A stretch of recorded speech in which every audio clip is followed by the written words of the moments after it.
من كام سنة كده وأنا نفسي أعمل فيديو عن برنامج الأكيل اللي هو بتاع مراد مكرم. يعني بصراحة حاجة كانت غريبة، بس أنا معرفش إزاي فاتت السنين ما علقتش عليها. افتكرتها كده من كام يوم.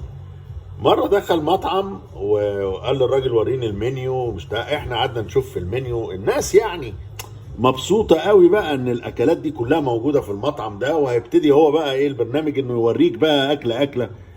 قام قال ايه للجرسون؟ قال له بص انا مش هطلب الاكلة الفلانية دي علشان ما بحبهاش، وهطلب دي ودي هاتهم لي. قال له طيب ماشي.